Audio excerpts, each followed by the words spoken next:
Ok, bon, on va commencer. Donc, merci beaucoup, Étienne, pour ta présence. Bon, donc, on va commencer, on va rentrer dans le dur, hein, directement. On va te demander un peu quelle est ta réaction par rapport à l'actualité, à tout ce que nous sommes en train de traverser. Donc, est-ce que tu peux commencer ton propos par nous livrer ton analyse de l'élection présidentielle et comment tu expliques, après tout ce que nous avons vécu en 5 ans, qu'il ait pu être réélu? Je démarre toujours doucement et c'est seulement quand je commence à parler des banquiers et des actionnaires que je parle un peu plus fort. Commenter une procédure dont je dis qu'elle est lamentable depuis 17 ans, je dis ça. En fait, on se fait, même ceux qui savent que c'est une procédure lamentable, l'élection, qu'elle n'a rien de démocratique. En fait, c'est même pire que ça, c'est pas qu'elle a rien de démocratique. L'élection est une procédure anti-démocratique. La démocratie, c'est un régime, une organisation politique dans laquelle le démos, c'est un mot qui a une origine grecque. Le démos, ça veut dire peuple. C'est lui qui détient le kratos. Le kratos, c'est le pouvoir en grec. Et donc c'est simple, hein, la démocratie, c'est un régime dans lequel les humains décident eux-mêmes de leur destin. Ils prennent eux-mêmes les décisions.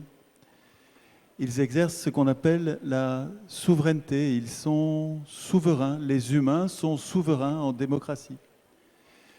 Et dans les toutes petites structures, les familles indiennes, par exemple, les tribus indiennes, la plupart des sociétés humaines prennent leurs décisions à l'unanimité. Et un Indien d'Amérique, par exemple, ne sait pas obéir, il ne sait pas donner non plus un ordre, et il n'imagine pas de prendre leurs décisions à la majorité, ils les prennent à l'unanimité. Ils se respectent complètement, vraiment. Mais aujourd'hui, les tribus, c'est tout petit, nous, on est très, très, très grande collectivité, et on doit prendre nos décisions à la majorité. Nécessité fait loi.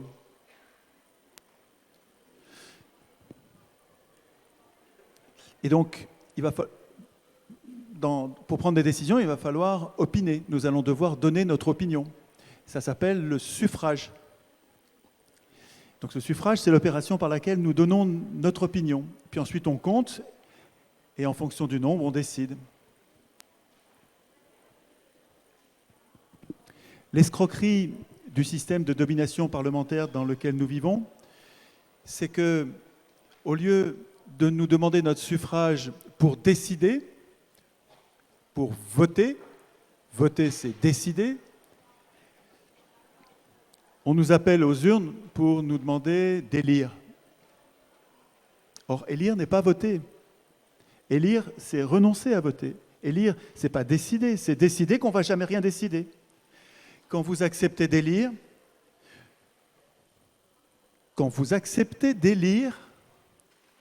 vous acceptez que vous ne déciderez de rien. Et c'est difficile de prendre conscience de ça parce que depuis qu'on est petit, nos parents nous ont dit que la démocratie c'est l'élection c'est la démocratie. Répète mon petit, je répète, la démocratie c'est l'élection, ah bon? Et puis le professeur le dit, les maîtres, puis les profs le disent, puis les journalistes, la télé, les bouquins, tous les manuels, tout le monde dit partout, la démocratie c'est l'élection c'est la démocratie. On y croit, bien sûr, tout le monde le dit. Alors que l'élection nous interdit la démocratie. Quand j'élis, quand nous acceptons d'élire, nous acceptons l'antidémocratie, un système dans lequel le peuple ne décide de rien. Et c'est une idée géniale d'avoir appelé démocratie un régime qui est son strict contraire, parce que ça nous empêche de penser. On ne peut pas penser à l'endroit avec des mots à l'envers. Il suffit de nous dire, mais la démocratie, mon vieux, vous l'avez. Pour savoir que c'est la démocratie qu'il nous faudrait, il faut qu'on remette le mot à l'endroit et qu'on comprenne qu'on s'est fait avoir par les représentants, les élus, qui ont mis en place il y a 200 ans le régime dans lequel nous vivons, en sachant très bien que la démocratie, c'est pas ça. Et, Sieyès en France, Madison aux États-Unis, je radote, hein, pardon, mais les fondateurs du régime dans lequel nous vivons savaient très bien que la démocratie, c'est un régime dans lequel le peuple décide. Et Sieyès ne voulait pas du tout que le peuple décide. Hein. Il disait dans un pays comme la démocratie, comme la France, et la France n'est pas une démocratie et ne saurait l'être, le peuple ne peut parler, ne peut agir que par ses représentants.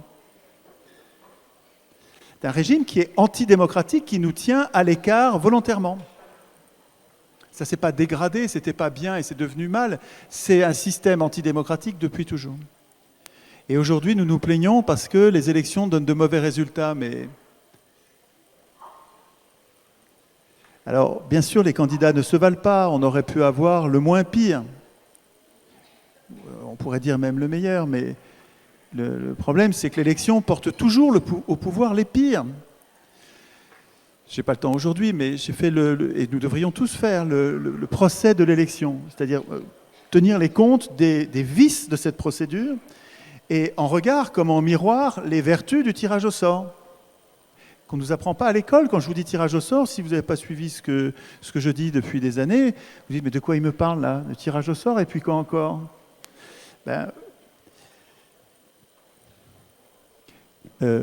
Faites-moi confiance pendant le temps qu'il faudra pour le travailler, mais il suffit d'une heure, hein, 1 heure de lecture, et vous aurez compris que, mais ça se creuse cette idée du tirage au sort. En fait, ça fait des milliers d'années. Platon déjà le disait, et puis Montesquieu, et puis Rousseau, puis tous les penseurs politiques jusqu'au XVIIIe siècle. Tout le monde savait que la seule procédure démocratique, c'est le tirage au sort. Étienne, on va poursuivre sur le tirage au sort tout à l'heure. Dans un premier temps. J'ai demandé à Florian de m'interrompre parce que je peux parler de ça pendant 8 heures et 1 heure c'est court, hein, donc il faut que j'abrège. Nous étions intéressés par ton constat sur l'actualité. Et comment t'expliques qu'il a été réélu avec tout ce qu'on a vécu en 5 ans? Comment c'est possible? Tout se passe comme prévu, l'élection porte au pouvoir les pires et ça continue à fonctionner. Voilà mon commentaire, c'est que nous ne nous émanciperons jamais par l'élection. C'est pas l'élection qui va nous émanciper. C'est notre mutation, ce qui va nous libérer, c'est notre mutation en souverain, c'est-à-dire en citoyen. Parce qu'aujourd'hui, on n'est pas citoyen, on est électeur. C'est pas du tout pareil. Un électeur subit la loi écrite par quelqu'un d'autre. Il est hétéronome. Nome, c'est la norme. Il subit, hétéro, c'est quelqu'un d'autre. Donc, il subit la loi écrite par quelqu'un d'autre, alors qu'un citoyen est autonome. Il vote lui-même les lois auxquelles il consent à obéir. Donc, il me semble que notre émancipation ne viendra jamais de l'élection, elle viendra de notre transformation en constituant. Il faut que nous soyons capables de nous constituer en peuple en nous donnant la Constitution, c'est-à-dire les règles de notre représentation. Alors avant qu'on parte sur la Constitution, est-ce que justement tu peux développer ces outils qui nous permettraient d'être souverains? Donc sont le tirage au sort et le RIC Karl. Peux-tu rappeler à tout le monde en quoi ce sont des outils révolutionnaires qui nous permettrions à tous de nous approprier notre souveraineté? Alors, vous avez compris, l'élection, c'est une procédure de dépossession.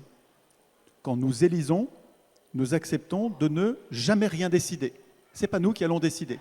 Et ça fait de toutes nos conversations une plaisanterie, une erreur. Nos discussions législatives sur qu'est-ce qu'il faudrait faire, sur le nucléaire, même sur l'Europe. C'est super important sur l'Europe. Hein. Je peux tenir 8 heures sur l'Europe aussi. Hein. Donc toutes nos discussions sur ce qu'il faudrait faire en matière législative sont vaines. Ce n'est pas nous qui décidons. Alors, je suis là avec mon meilleur cousin, mon meilleur copain, on est en train de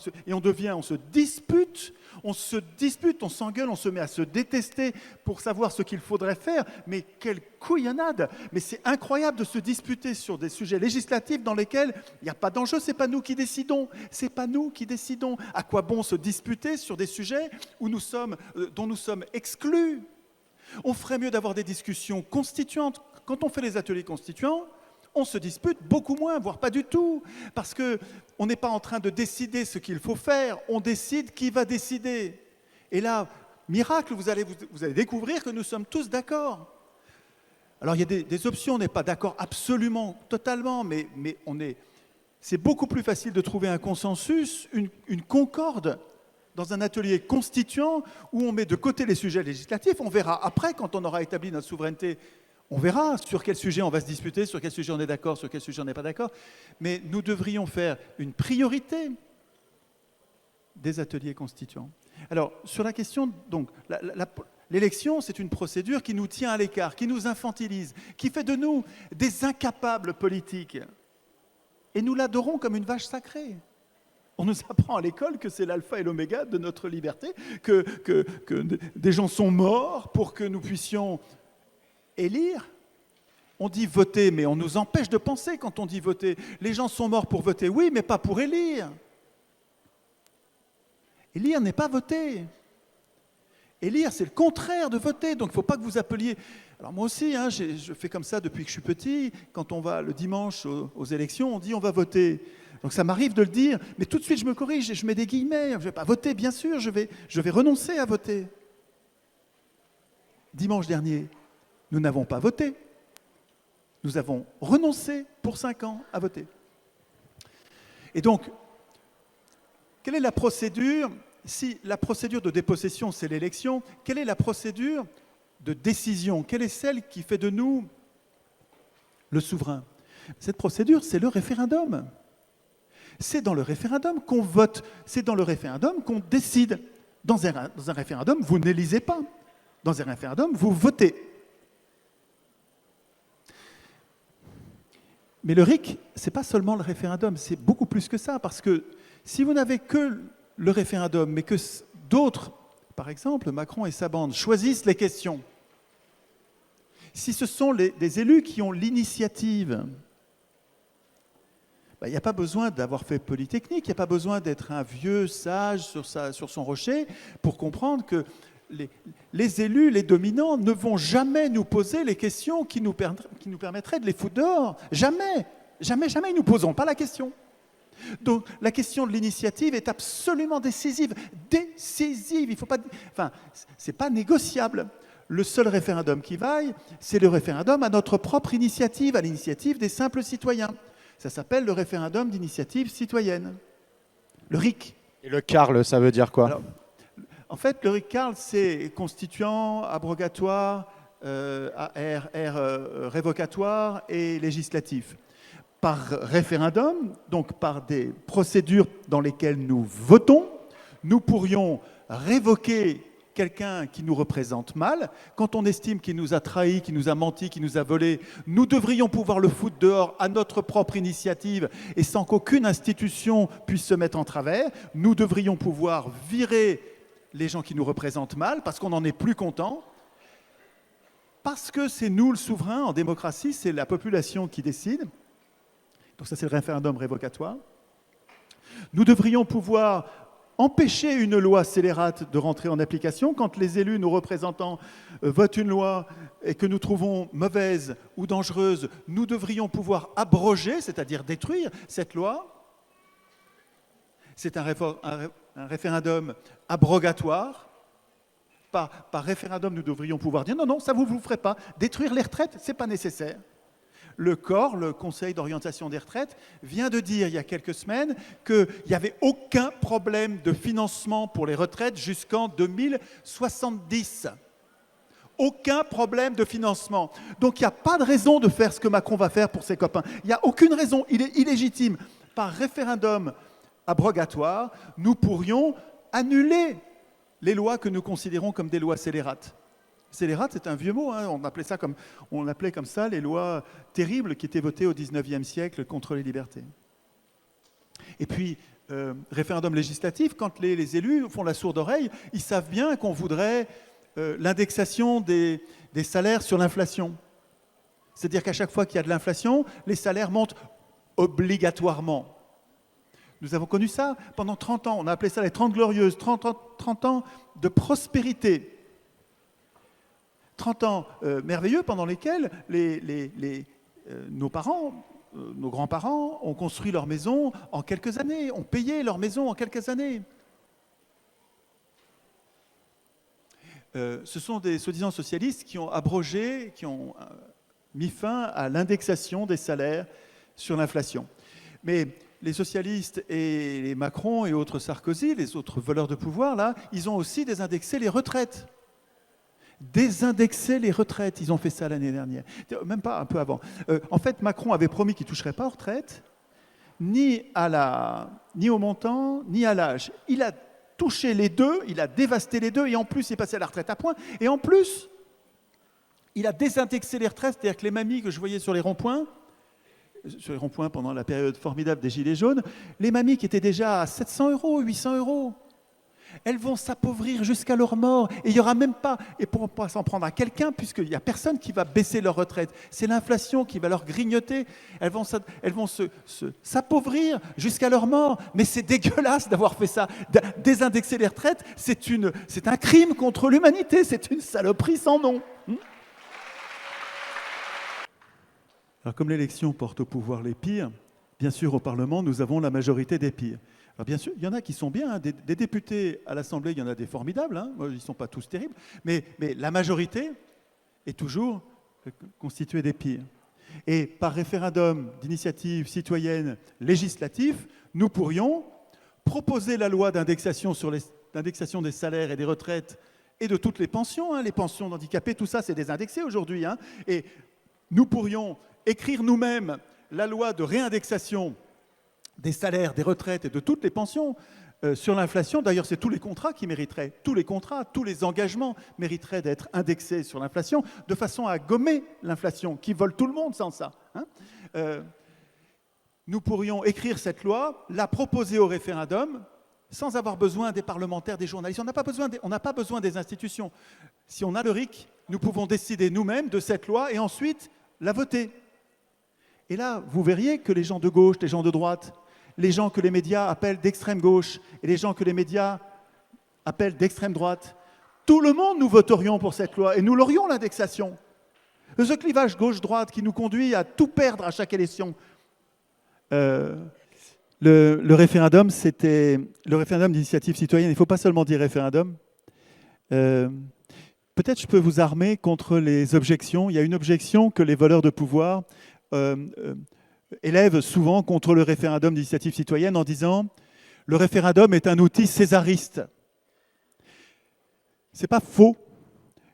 Quand il n'est pas d'initiative citoyenne, quand il est à l'initiative du prince, quand il est à l'initiative de César, c'est pour ça que ça s'appelle comme ça, quand il est à l'initiative de nos maîtres, oui, il sert d'outil de domination parce que Napoléon III, par exemple, posait des questions auxquelles on ne peut pas répondre par non. Et donc nous répondions tous par oui, et ils pouvaient s'appuyer là-dessus pour détruire la presse, détruire la liberté en disant le peuple m'a dit oui, et donc je suis le maître légitime. Donc le référendum à l'initiative du prince est un outil césariste, et dans une constitution d'origine populaire, il serait interdit, le référendum à l'initiative du prince. Mais bien sûr, le référendum d'initiative populaire ne mérite pas cette critique. Le référendum à l'initiative du peuple, il ne peut pas être césariste. Oui, il faut vraiment être bête pour dire ça, vous comprenez, c'est un argument, il ne faut pas que je dise de gros mots, c'est un argument idiot qui peut être pris comme argument que par des gens qui n'ont pas encore réfléchi à la question. Le référendum d'initiative citoyenne n'est pas césariste et n'est dangereux que pour les puissants, il est dangereux que pour les dominants.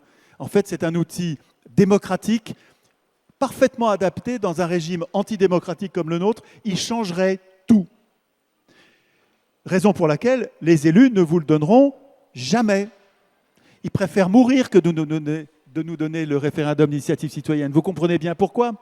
Ils perdront tout si c'est nous qui décidons. Donc, il n'y a que nous pour l'écrire. Si vous voulez, quand je défends l'idée des ateliers constituants, ce n'est pas une marotte, c'est la déduction logique d'une série d'observations qui font que la priorité absolue, ce serait de rendre le pouvoir au peuple de décider, la souveraineté, et la procédure de la souveraineté, c'est le référendum. Pas n'importe quel référendum, le référendum à l'initiative du peuple qui décide. Donc le référendum d'initiative citoyenne. Mais il n'y a que nous pour l'écrire. Parce qu'en effet... Oh, il marche bien celui-là.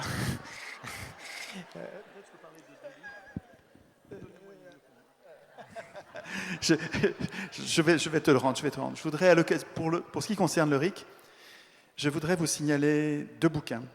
D'abord, un petit bouquin qui s'appelle RIC, le référendum d'initiative citoyenne expliqué à tous, qui a été écrit par Clara Heger et Raoul Magny-Berton, deux personnes formidables qui ont fait un bon petit livre. Et puis Clara Heger, pour ces élections, qui était candidate aux élections présidentielles, a écrit « Pour que voter serve enfin, manifeste pour une transition démocratique » où elle défend le référendum d'initiative citoyenne constituant. Le RIC constituant, c'est celui qui nous permet d'écrire nous-mêmes des articles de constitution.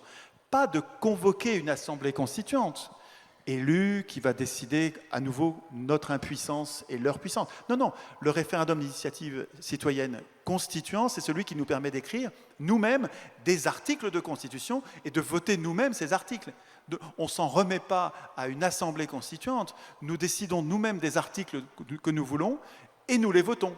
Faites attention, dans les meilleurs référendums d'initiative citoyenne que je trouve présentés dans les programmes aux présidentielles ou aux élections, il n'y a jamais de vrai RIC constituant. Le meilleur RIC que je connaisse, c'est celui de la France insoumise. Donc il est législatif, il est abrogatoire, il est révocatoire. Super. Il en manque un. Dans le meilleur référendum d'initiative populaire des partis en présence, c'est celui de la France insoumise. Il y a législative, on peut par référendum imposer une loi, il est abrogatoire, on peut abroger une loi, il est révocatoire, on peut virer un élu dont on n'est pas content. Eh bien, alors, on n'est pas content, ils se sont gardés pour eux le référendum constituant, le pouvoir constituant, ce qui leur permet dans 3 ans de nous reprendre les 3 premiers RIC parce qu'ils trouvent qu'on l'a mal utilisé ou autre chose. Le RIC constituant, c'est celui qui donne accès à tout le reste. Donc c'est celui qu'il nous faut absolument. Il nous faut tous les RIC, il nous faut le RIC en toute matière. Mais méfiez-vous des politiciens qui vous donnent tout sauf le pouvoir de vous retirer ce qu'ils viennent de vous donner. Celui-là, ce pouvoir constituant, il faut que vous le gardiez. J'en parle aussi dans mon petit bouquin. Ce que je vous dis, je l'ai écrit dans un petit livre pour les Gilets jaunes qui s'appelle « Notre cause commune » et qui a un sous-titre qui est écrit en petit, mais il devrait être écrit en aussi gros parce que nous avons besoin d'une cause commune. Et cette cause commune, c'est... Et vérifiez, vous allez voir, c'est la même que vous avez avec vos voisins, vos copains, vos cousins. Notre cause commune, c'est d'apprendre à instituer nous-mêmes notre propre puissance politique, la puissance politique qui nous manque, notre cause commune. Ce n'est pas de décider telle ou telle loi, c'est beaucoup plus profond, c'est beaucoup plus puissant, c'est beaucoup plus haut. Notre cause commune, c'est d'apprendre à instituer nous-mêmes notre propre puissance. C'est d'apprendre à devenir constituant. Et donc dans ce petit bouquin blanc qui est théorique, je vous explique cette idée. Et puis je vous parle aussi des Gilets jaunes. J'aimerais bien vous en parler aujourd'hui, mais je n'aurai pas le temps. Mais je résume dans ce bouquin, en une 20aine de pages, ce que ce mouvement avait d'extraordinaire. En fait, les Gilets jaunes ont fait comme nous devrions tous faire. Je ne peux pas développer, mais je vais juste vous dire, ils sont sortis de chez eux. Ils ont fait attention à ne pas dire qu'ils étaient de gauche ou de droite pour pouvoir fraterniser. Ils ont investi des lieux publics, des ronds-points où tout le monde passe. Nous devrions tous faire ça. Ils ont commencé à vivre ensemble, à refaire de la politique qui ne soit pas de la politique politicienne. Ils avaient une détestation de la représentation, ce qui est un très bon départ pour un processus constituant. Ils étaient méfiants après avoir été trompés aussi longtemps, ils n'avaient pas envie de représentants. C'est un bon départ pour être constituant, c'est un bon départ pour décider comment on va désigner des représentants. Là, je me suis trompé, je n'ai pas réussi à les convaincre. Ça s'est très bien passé sur le RIC, mais ça ne s'est pas bien passé sur la représentation. Je leur ai dit, ça ne s'est pas bien passé parce qu'ils n'ont pas entendu, et ils ne l'ont pas fait. Résultat, leurs représentants n'ont pas fait ce qu'il fallait. Souvent, ils se sont disputés. Nous devrions, je leur ai dit, nous devrions, dans tous les collectifs, y compris dans la CDC, y compris dans votre organisation, dans toutes les organisations, petites comme grandes, nous devrions prioritairement, avant de prendre n'importe quelle décision, nous devrions réfléchir ensemble aux règles de notre représentation. Comment acceptons-nous d'être représentés? Comment on désigne les gens? Comment on les contrôle? Comment on les vire quand on n'est pas content? Comment on garde la main? Comment, quand on n'est pas content de leur décision, comment on garde la main?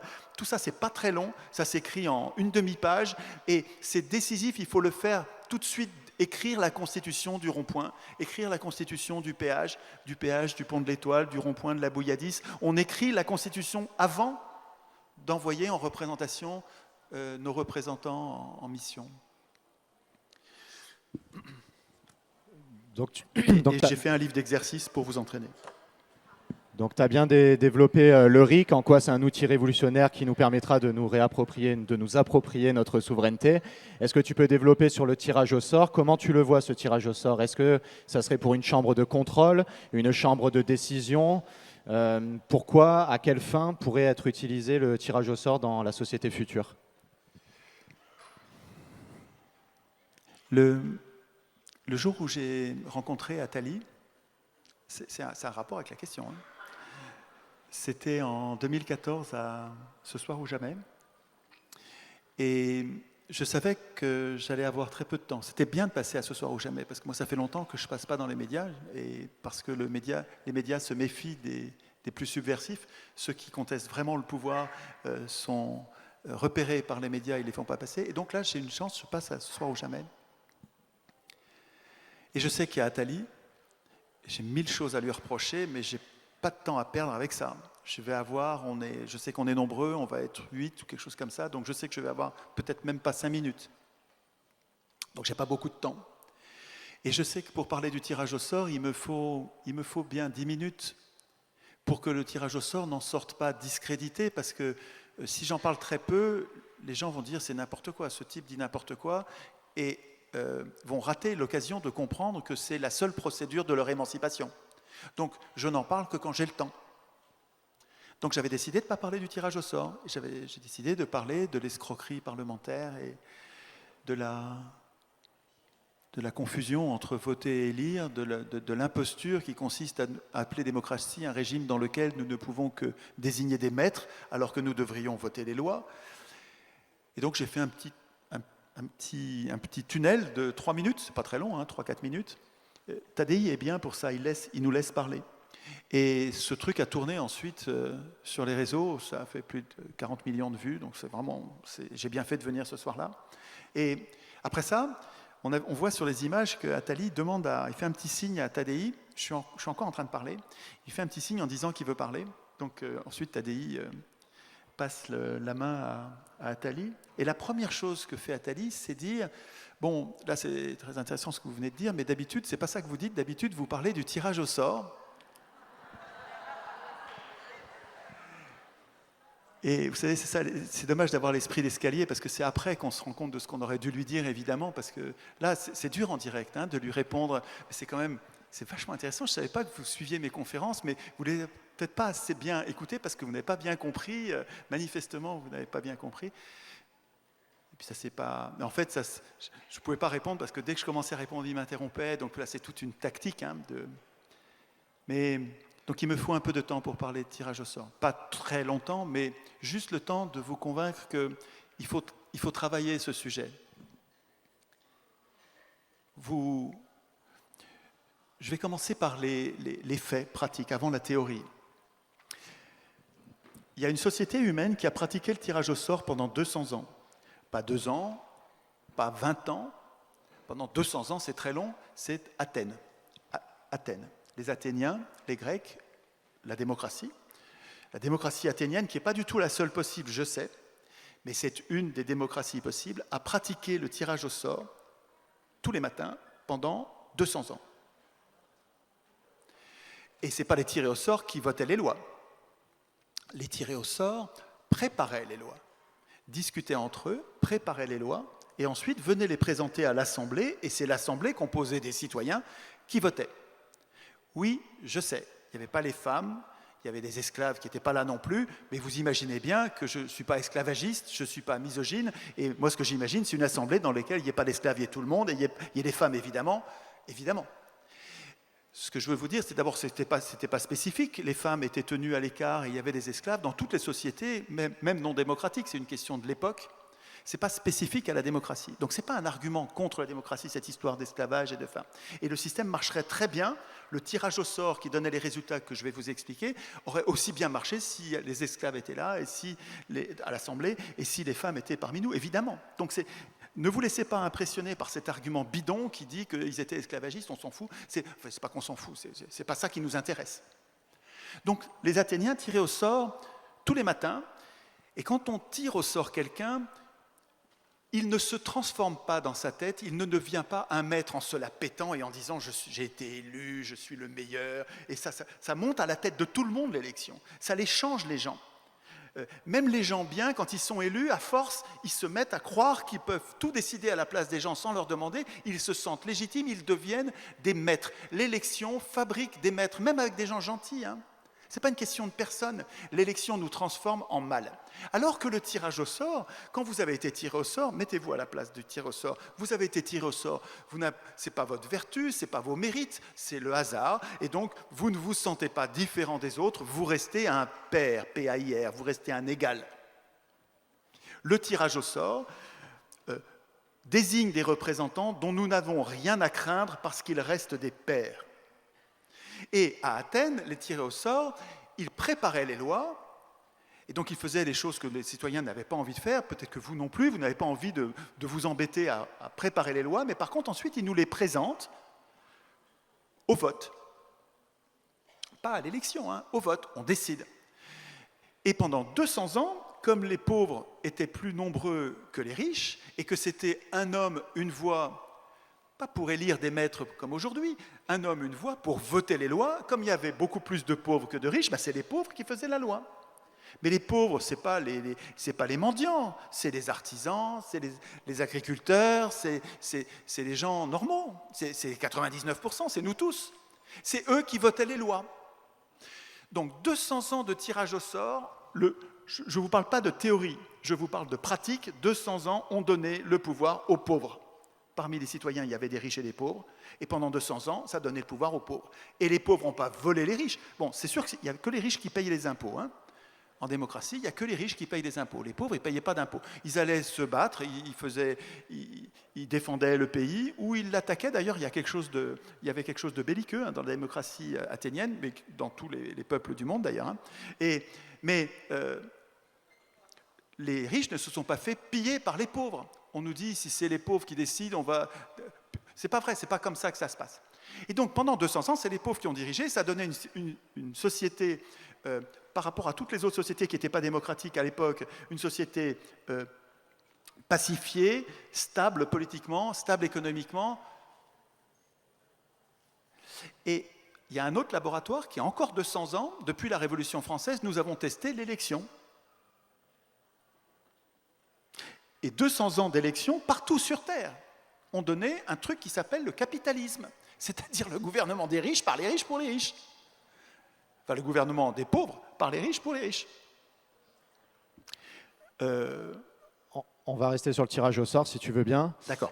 Dans le petit bouquin blanc, j'ai fait le procès d'élection. Vous trouverez le procès d'élection, vous trouverez les 10 vices de l'élection et les 10 vertus comme en miroir du tirage au sort.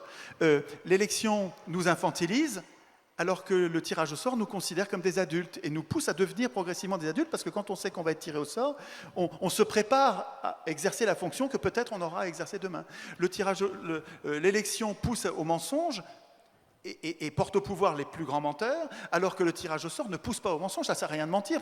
Vous ne gagnerez pas plus au tirage au sort. Le tiré au sort ne gagnera pas plus en ayant menti, pas menti, hein. Donc, il y a une procédure qui incite au mensonge, l'autre qui n'incite pas au mensonge. Vous avez l'élection qui incite à la corruption et au lobbying et à toutes les formes de pression, de menaces et donc de corruption des décideurs, alors que le tirage au sort désincite à la corruption et au mensonge. Enfin, vous allez retrouver...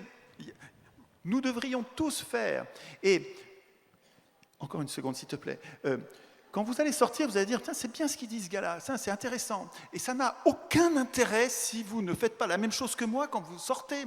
Si vous sortez de là comme si vous alliez au cinéma en disant, tiens, on a passé un bon moment, hein, on a vu des gens vachement intéressants, et que vous ne devenez pas des comment dire, des agents de contamination pour que nous soyons de plus en plus nombreux à devenir constituantes et à nous rendre compte, de plus en plus nombreux à nous rendre compte que l'élection est un piège à con, c'est un slogan de 68, mais c'est une réalité comme la loi de la physique, la pesanteur qui fait que ce corps tombe, l'élection porte au pouvoir les pires, c'est vraiment un piège à con. Il faut qu'on se passe le mot et qu'on n'accepte pas d'élire l'Assemblée constituante. Il ne faut pas accepter d'élire l'Assemblée constituante. Le moment où on perd tout à l'avenir, c'est le moment où on devient impuissant et où on ne va plus pouvoir rien décider pour la nuit des temps, là, c'est le moment où on accepte d'élire notamment l'Assemblée constituante. Parce que quand on élit parmi des candidats qu'on peut aider, ceux qui ont les moyens d'aider, ceux qui sont très riches et qui peuvent acheter les médias, qui peuvent aider de toutes sortes, pas seulement passer dans les médias, il y a plein de façons d'aider un candidat. Ceux qui ont les moyens d'aider, ils gagnent tout le temps parce qu'ils ont plus de moyens que les autres. Vous comprenez ça? Et donc, il faut qu'on soit nombreux à avoir compris que l'élection est un outil de dépossession qui est à la source de notre difficulté à vivre, notre difficulté concrète, avec les bas salaires, les mauvaises conditions de travail, le fait qu'on ne nous écoute pas politiquement, tout ça est lié à ce moment où nous acceptons d'élire l'Assemblée constituante. La prochaine révolution, je ne sais pas quand c'est, mais je sais qu'il va y en avoir, l'histoire peut-être demain, je ne sais pas si c'est, enfin peut-être, on s'en fout, mais il faut qu'on se soit préparé avant, parce que si vous en avez parlé, en sortant d'ici, si vous en avez parlé aux autres, et parler aux autres, c'est pas compliqué, il n'y a pas besoin de se réunir à 1000 comme aujourd'hui, pas du tout. Un atelier constituant, c'est vous êtes tout seul, vous prenez votre constitution, celui-là, c'est le texte chez Dalloz, ça vaut 4 €, c'est rien du tout, c'est les plans de la prison. C'est là-dedans que nous n'existons pas. Nulle part il est écrit « le peuple ne décide de rien ». Ce n'est pas écrit comme ça. Ça, on se mettrait en colère si c'était écrit comme ça. Non, c'est plus malin. Pour s'en rendre compte, il faut le lire et s'apercevoir que nous ne sommes nulle part. Nulle part dans la Constitution, nous ne sommes, parce que ce n'est pas nous qui l'avons écrite. Dans les constitutions que nous écrivons, nous sommes partout. Dans ce bouquin d'exercice, je vous lis le titre parce que c'est super important. C'est moi qui l'ai écrit, mais c'est quand même super important. Écrire nous-mêmes la Constitution, exercice d'entraînement pour préparer un processus constituant populaire. Là-dedans, c'est trop fort, pardon. Sur les pages de gauche, vous avez la Constitution, la Constitution française, c'est-à-dire l'anticonstitution sur les pages de gauche. Il y a un signe danger parce que c'est un piège. Là, dans ce texte, sur toutes les pages de gauche, vous allez constater que vous n'y êtes pas. Et donc, j'ai prévu des lignes vides pour que vous puissiez écrire, que vous puissiez barrer ce qui vous semble incroyable et remplacer par ce que vous mettez à la place. Je vous incite à écrire vous-même. Ça ne suffit pas de dire « c'est le peuple qui doit écrire la Constitution ». Là, vous pétez, vous la pétez, vous vantez, vous faites le fanfaron. Il faut que vous vous y mettiez à écrire. Et vous allez voir que c'est délicieux et ce n'est pas si compliqué. Et puis, sur les pages de droite, il y a le plan. C'est un exemple, ce n'est pas la Constitution. C'est la Constitution du plan C qu'on écrit sur le le blog pour une Constitution d'origine citoyenne. C'est pour Constitution citoyenne. Et sur ce blog, on a écrit depuis 15 ans une Constitution dans laquelle le peuple est partout. Dans la Constitution de 58, il est nulle part. Dans la Constitution que nous écrivons, nous, quand ce sera la vôtre, vous verrez, vous ferez pareil. Vous allez mettre le peuple partout, en fait. Et sans nous mettre au boulot pour qu'on fasse tout le temps de la politique, personne ne veut ça. Moi non plus, je ne veux pas faire de la politique tout le temps. Mais en nous donnant les moyens de garder le contrôle de nos représentants pour que quand on n'est pas content sur les choses importantes, on reprenne la main. Et dans ces pages aussi, j'ai mis du blanc pour que vous puissiez compléter, parce que la Constitution du plan C, c'est un chantier. C'est pas du tout, je ne viens pas dire la messe. Je vous dis, c'est à vous d'écrire. Et moi, je peux mourir si vous le faites. Je m'en fous. J'ai pas. Il faut apprendre à nos enfants. Là, on est trop vieux. Ça vieillit. Nos assemblées vieillissent par rapport aux gilets jaunes et par rapport à. Il me semble que les jeunes, ils sont en train de se décourager. Je ne sais pas ce qui se passe là, mais donc c'est à nous, peut-être les vieux, d'aller les réveiller. Alors, j'allais dire à coups de pompe dans le derrière. Il ne faut pas faire ça parce que ça marche pas bien. C'est pas un bon argument. Mais c'est nous qui connaissons nos jeunes gens et qui sommes capables, parce qu'on les connaît, de leur parler des sujets qu'ils aiment bien et puis de mettre des petites doses de constitution de temps en temps. Un atelier constituant, c'est un moment où vous pensez constitution, vous pensez souveraineté populaire et vous avez un crayon à la main. Le crayon à la main, c'est atelier, Et constituant, ça veut dire que je m'occupe de mes affaires, je m'occupe de ma vie, je m'occupe de ma souveraineté, je m'occupe du droit des peuples à disposer d'eux-mêmes, du droit de décider, c'est-à-dire de l'essentiel. C'est incroyable qu'on discute des sujets législatifs sans avoir réfléchi au sujet constituant. C'est incroyable hein, quand on y songe.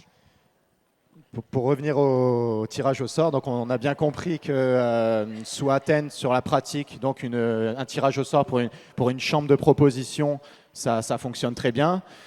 Pour faire un bond de Athènes à 2020, je rappelle que grâce aux Gilets jaunes, nous avons eu la Convention citoyenne pour le climat. Donc c'était 150 citoyens tirés au sort qui ont fait 150 propositions et le président s'était engagé à faire que ces propositions soient validées ou non par référendum.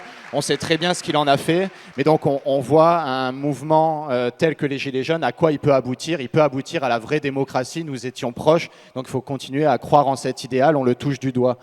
Donc si on a compris que le tirage au sort donc, fonctionne pour une chambre de proposition, est-ce que tu penses que c'est aussi pertinent dans le futur pour des chambres de contrôle ? Alors voilà, les chambres de proposition, c'est une chose. C'est à vous de décider si c'est intéressant ou pas. Il faut que vous y réfléchissiez tout seul, puis ensuite à plusieurs. Le tirage au sort, il peut être utilisé aussi pour une chambre législative. La chambre qui nous représente pourrait, et qui vote à notre place, les lois, vous êtes légitime. Si vous voulez dire, moi je n'ai pas du tout envie de m'occuper de ça, j'ai envie que des représentants s'occupent de moi. Et vous êtes légitime à dire, mais moi je veux que mes représentants ils soient tirés au sort pour des mandats courts, non renouvelables, de façon à ce qu'ils nous ressemblent. Si vous tirez au sort 1000 personnes sur la société française, vous allez avoir un échantillon représentatif, qui est un concept qui n'existait pas en sciences politiques au XVIIIe, au XIXe. C'est un concept récent, échantillon représentatif. C'est-à-dire qu'il y a un effectif de l'Assemblée à partir duquel vous pouvez dire c'est pas la peine d'en rajouter, là on a la moitié d'hommes, de femmes, on a la proportion de chômeurs, on a la proportion de riches, on a la proportion de... On a fabriqué une mini-société qui nous ressemble suffisamment et quand on augmente le nombre de membres de l'Assemblée, on ne gagne quasiment plus rien. Et ce moment où nous arrivons à un échantillon représentatif, c'est très important sur le plan de la politique, c'est la réflexion politique, parce que ça nous aide à accepter l'idée que, en tirant au sort une Assemblée suffisamment vaste, nous allons avoir une Assemblée qui nous ressemble dans ses intérêts.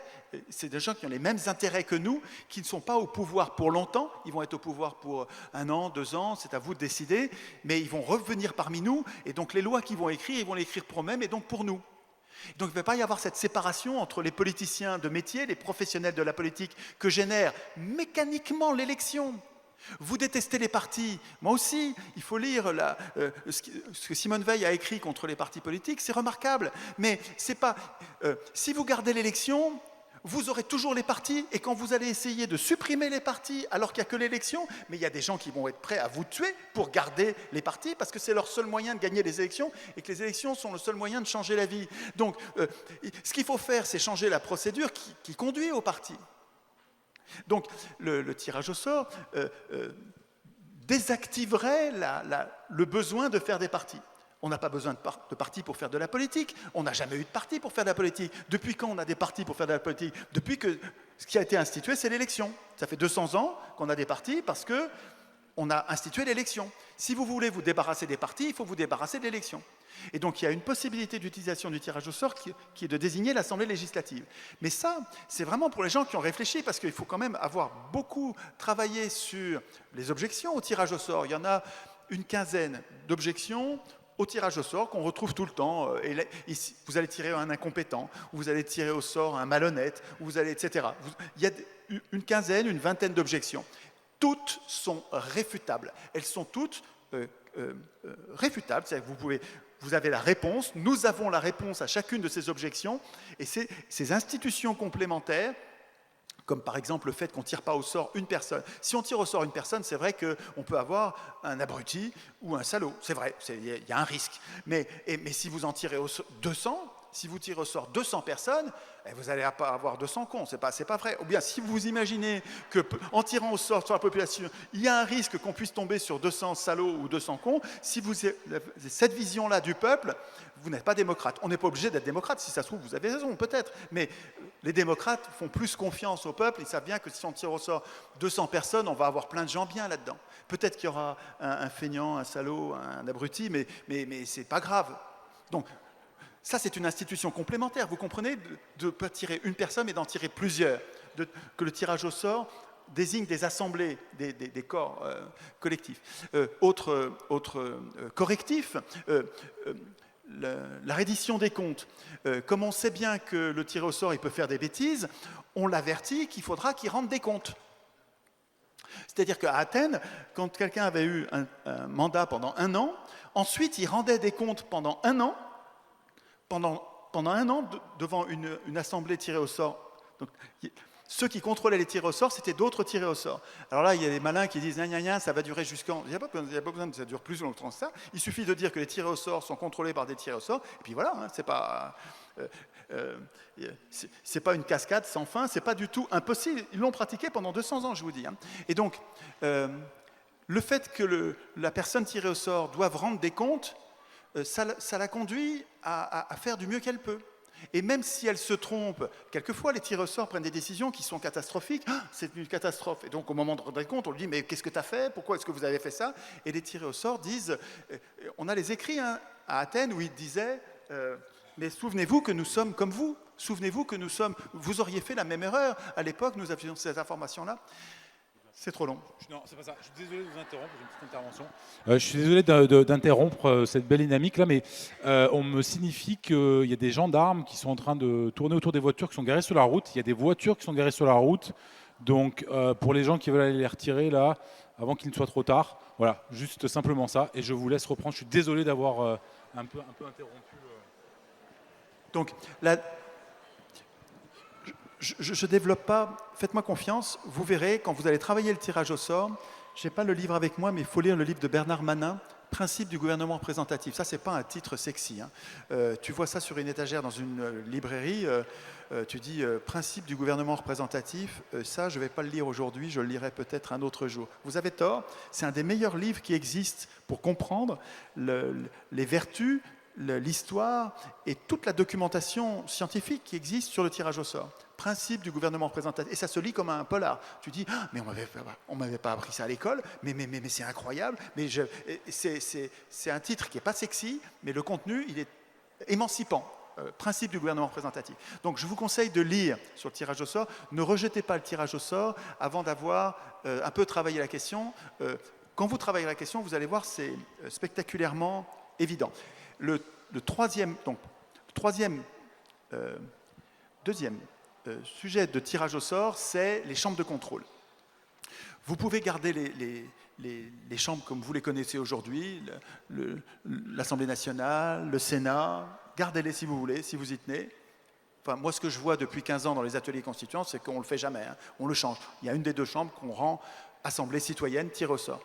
La plupart de ce qu'on voit, c'est pour garder un peu l'existant, pour ne pas paniquer tout le monde, on garde l'Assemblée nationale des élus, on l'appelle la chambre des professionnels de la politique, la chambre des partis, et puis on transforme le Sénat, on en fait une chambre tirée au sort, et on l'appelle la chambre des citoyens. Et pour voter une loi, il faut que les deux y passent. En tout cas, les citoyens peuvent s'opposer à toute loi. Mais ça, c'est pas le plus simple.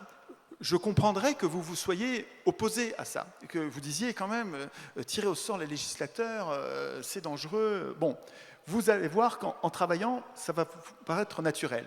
Mais il y a un troisième usage, un deuxième usage, c'est les chambres de contrôle. Les chambres de contrôle, c'est si vous tirez au sort des assemblées qui sont dédiées à chaque pouvoir, chambre de contrôle des juges, chambre de contrôle des journalistes, chambre de contrôle des ministres, chambre de contrôle du président, chambre de contrôle des parlementaires, toutes ces chambres, la chambre de contrôle de la banque, chambre de contrôle de la monnaie, à chaque fois qu'il y a un pouvoir dangereux, quand vous réfléchissez aux institutions, vous imaginez une chambre de contrôle, et pour sa composition, vous allez voir, tirez-la au sort, vous allez avoir la meilleure qui soit.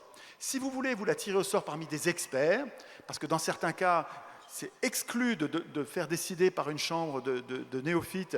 Alors, prenez des experts, mais tirez-les au sort.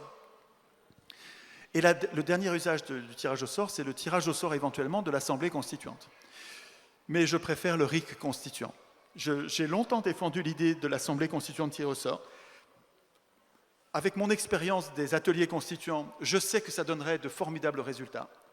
Si nous tirions... Alors, il ne faut pas que les gens puissent refuser.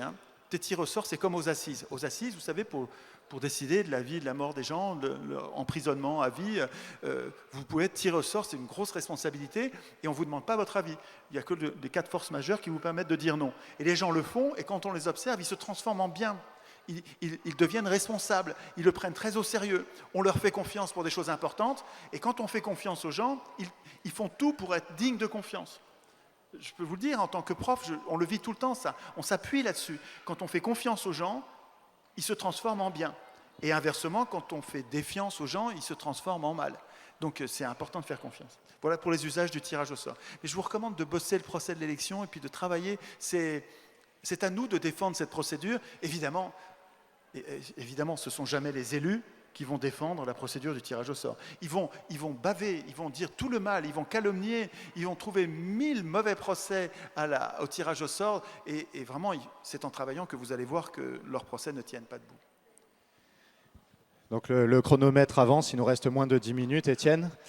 Du coup, si tu veux bien, on va conclure par rapport à l'ACDC, donc ce pourquoi aussi nous sommes là aujourd'hui.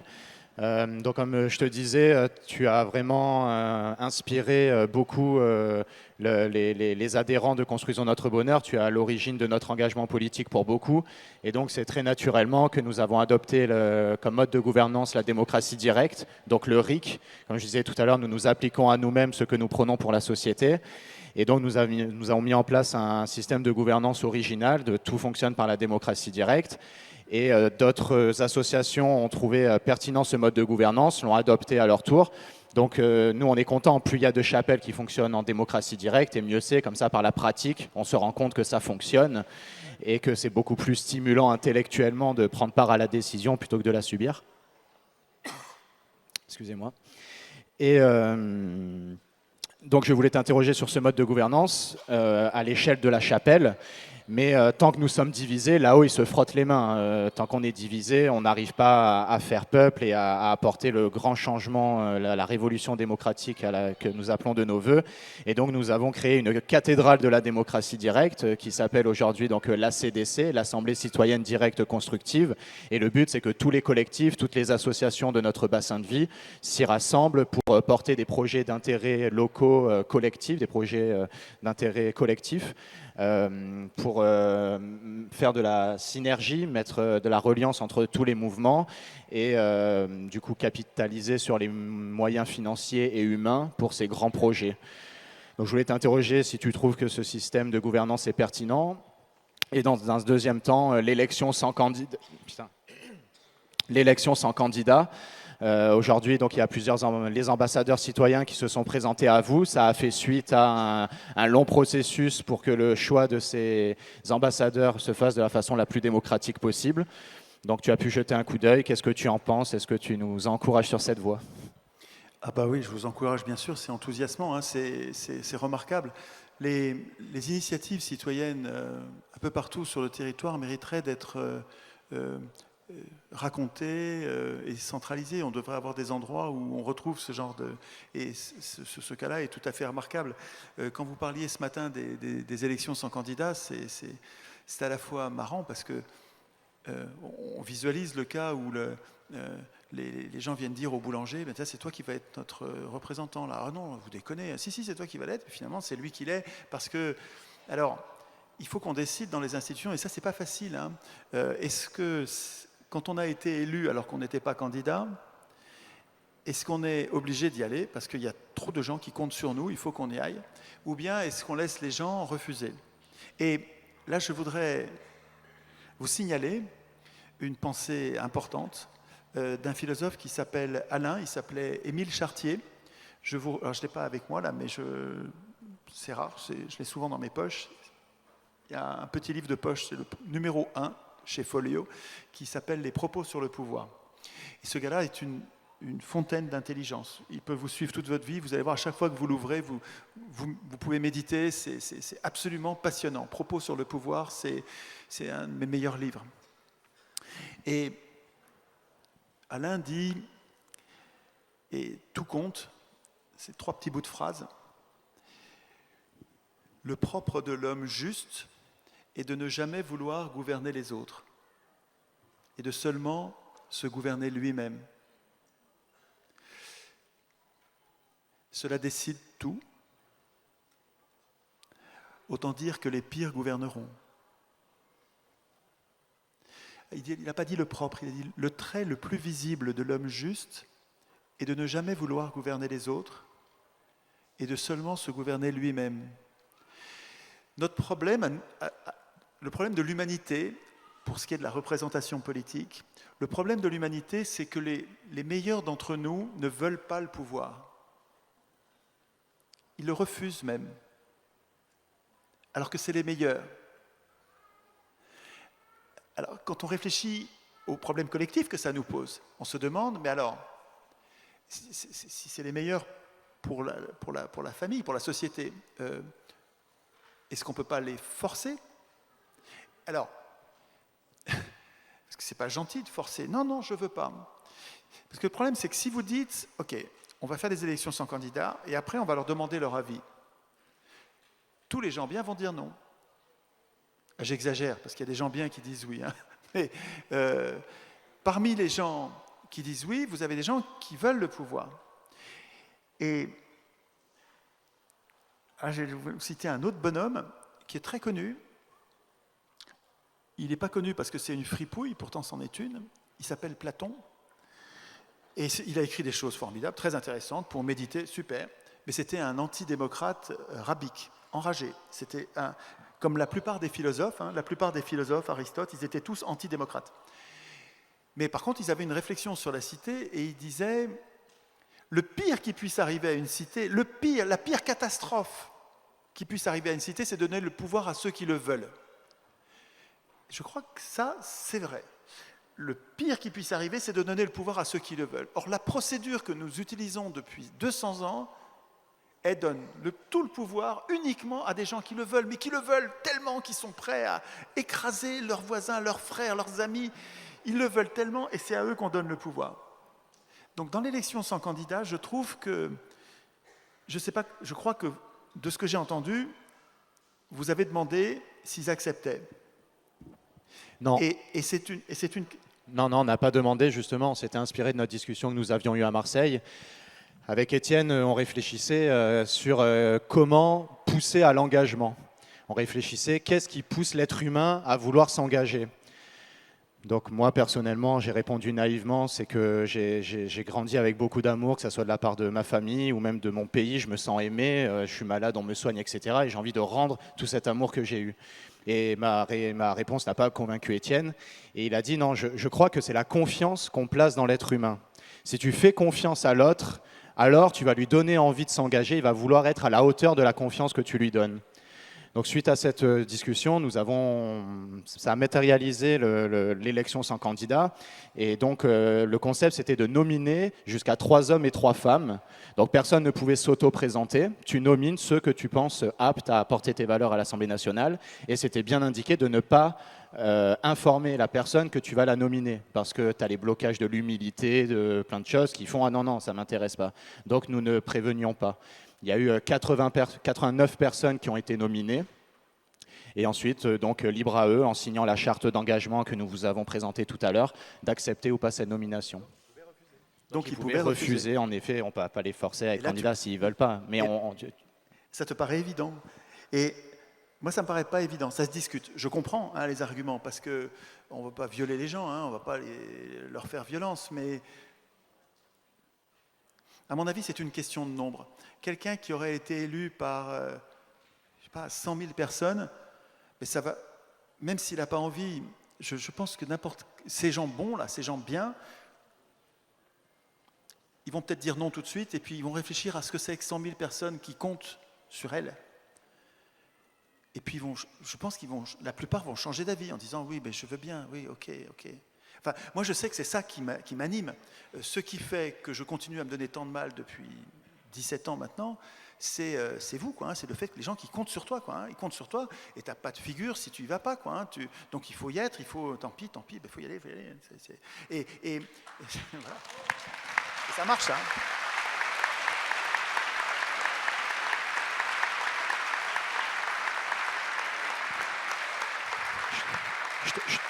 Je te laisse le mot de la fin, Étienne, pour conclure. Il y a encore un mot d'Alain, mais vous verrez, on pourrait faire une soirée entière. Il y a d'ailleurs une association des Amis d'Alain qui publie régulièrement un petit bulletin formidable et qui fait des réunions où j'ai jamais été, mais je sais qu'ils font ça, et ils se lisent. Il y a des spécialistes, des amoureux d'Alain, et qui se lisent des passages, leurs meilleurs passages qu'ils préfèrent. Mais c'est jouissif de lire Alain, c'est jouissif, c'est une montagne d'intelligence. Et il disait, le suffrage périt par l'acclamation. Il disait, quand vous applaudissez quelqu'un, quand vous faites des hurrahs, quand vous le portez au nu, vous dites « ouais », il se transforme en mal. Vous ne devriez pas m'applaudir parce que ça me transforme en pas bien. Et en fait, et on devrait faire attention à ça. Voilà. Nous avons tous besoin d'être contredits pour ne pas devenir fanatiques. On ne progresse que dans la contradiction. Et en fait, dans l'acclamation, on se sent comme porté, on se sent comme légitime, légitimé par une ovation. Et quand il dit « le suffrage périt par l'acclamation », il dit « méfiez-vous toujours de ceux qui ont un pouvoir. Méfiez-vous toujours, même s'ils sont gentils, ne les acclamez pas. Jugez-les, obéissez, et jugez-les sévèrement. C'est ça qui va faire qu'ils vont rester bons. » Méfiez-vous des pouvoirs, dit Alain. C'est très anarchiste, hein, la démocratie. Il y a des parallèles complets entre la démocratie et l'anarchie. Je vous recommande de lire Alain aussi, c'est vraiment remarquable. En tout cas, merci d'être là. Moi, je viens recharger mes piles parce que j'ai la déprime en ce moment, j'ai le bourdon. Et quand je suis avec vous, ça va beaucoup mieux, quoi. Merci de votre énergie.